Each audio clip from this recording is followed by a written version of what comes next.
আসসালামু আলাইকুম সুপ্রিয় ভিউয়ার্স, আপনারা যারা 2025 সালে অনার্সে ভর্তির জন্য অনলাইনে আবেদন করেছিলেন অথবা এখনও পর্যন্ত যারা আবেদন করেননি তাদের কিন্তু এখনও পর্যন্ত আবেদন চলমান রয়েছে। আর যারা আবেদন করেছিলেন আপনাদের অ্যাডমিট কার্ড কবে ডাউনলোড করতে পারবেন এবং আপনাদের লিখিত পরীক্ষাটা অর্থাৎ এমসিকিউ যে পরীক্ষাটা হওয়ার কথা ছিল সেটা কবে নাগাদ হবে এবং অনার্স ভর্তি পরীক্ষা সংক্রান্ত বিশেষ নির্দেশনা রয়েছে সেটা সকলেরই জানা প্রয়োজন। অবশ্যই সম্পূর্ণ ভিডিওটি দেখবেন। এইখানে দেখতে পাচ্ছেন অনার্স ভর্তির আবেদন সময়সীমা বৃদ্ধি করা হয়েছে, সেটার একটি নোটিশ প্রকাশ করেছে এবং আপনাদের এমসিকিউ পরীক্ষা অর্থাৎ ভর্তি পরীক্ষাটা হওয়ার কথা ছিল 3 মে এবং কি এই নোটিশে যাবতীয় তথ্য কিন্তু উল্লেখ করে রেখেছে।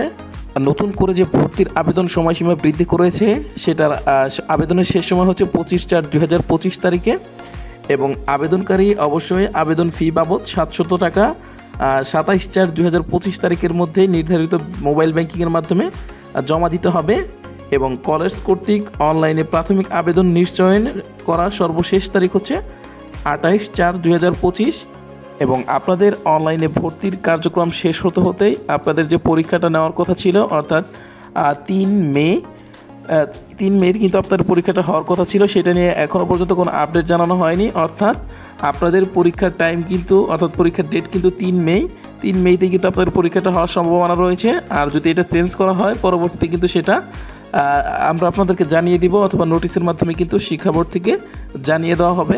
এবং আপনাদের কিন্তু ভর্তির যে প্রস্তুতি সেটা কিন্তু অনেকেই নিয়ে ফেলেছেন এবং আমাকে অনেকে প্রশ্ন করতেছে যে কত নম্বরের মধ্যে পরীক্ষা হবে। অলরেডি কিন্তু এর আগেও বলেছি যে কত নম্বরের মধ্যে আপনাদের পরীক্ষাটা হবে অর্থাৎ এমসিকিউ পরীক্ষাটা হবে। আপনাদের পরীক্ষাটা হচ্ছে টোটাল 200 নম্বরে, 100 নম্বর হচ্ছে আপনার লিখিত আর হচ্ছে বাকি 100 নম্বর কিন্তু আপনার এসএসসি এবং এইচএসসি নাম্বারের ভিত্তিতে 100 নম্বর দেওয়া হবে। সর্বমোট 200তে কিন্তু আপনার যে ভর্তির কার্যক্রম সেটা কিন্তু আপনাকে সিলেক্ট করা হবে সেই নাম্বারের ভিত্তিতে। প্রথমত আপনার যে কোনো সাবজেক্টের জন্য বাংলা পড়তে হবে, ইংরেজি পড়তে হবে অর্থাৎ বাংলার জন্য 20টা নৈবিত্তিক, ইংরেজির জন্য 20টা নৈবিত্তিক এবং সাধারণ জ্ঞানের জন্য 20টা নৈবিত্তিক। এটা কিন্তু 3টা শাখায় অর্থাৎ বিজ্ঞান, মানবিক এবং ব্যবসা শাখায় কিন্তু এই 60 নম্বরে আপনাদের পরীক্ষা দিতে হবে। সবারই কিন্তু বেসিক অর্থাৎ সবারই কিন্তু প্রশ্ন 1 থাকবে এবং পরবর্তী 40 নাম্বার অর্থাৎ 100টা এমসিকিউর মধ্যে 60 নাম্বার সবারই 1 থাকবে এবং পরবর্তী যে 40 নাম্বার সেটা কিন্তু আপনাদের নির্ধারিত বিভাগ অনুযায়ী অর্থাৎ আপনি কোন বিভাগের শিক্ষার্থী ছিলেন। বিজ্ঞান বিভাগের হলে বিজ্ঞানের মধ্যে হচ্ছে 40, আপনার বিজ্ঞান বিভাগে যে কটা সাবজেক্ট আছে অর্থাৎ গ্রুপের সাবজেক্ট আছে সেই সাবজেক্টগুলো মিলিয়ে অর্থাৎ ইন্টারের বই থেকে কিন্তু আপনাদেরকে প্রশ্ন করা হবে, সেটার মার্ক হচ্ছে 40, সেখানে কিন্তু আপনাকে 40টার অ্যান্সার করতে হবে এবং সেই ক্ষেত্রে মানবিক বিভাগের জন্য 40 এবং ব্যবসা শাখা অর্থাৎ আপনার গ্রুপের যে সাবজেক্টগুলো থাকবে ইন্টারের যে গ্রুপের সাবজেক্টগুলো ছিল সেটার জন্য কিন্তু 40 নাম্বারের এমসিকিউ থাকবে এবং এখানে কিন্তু টোটাল 100,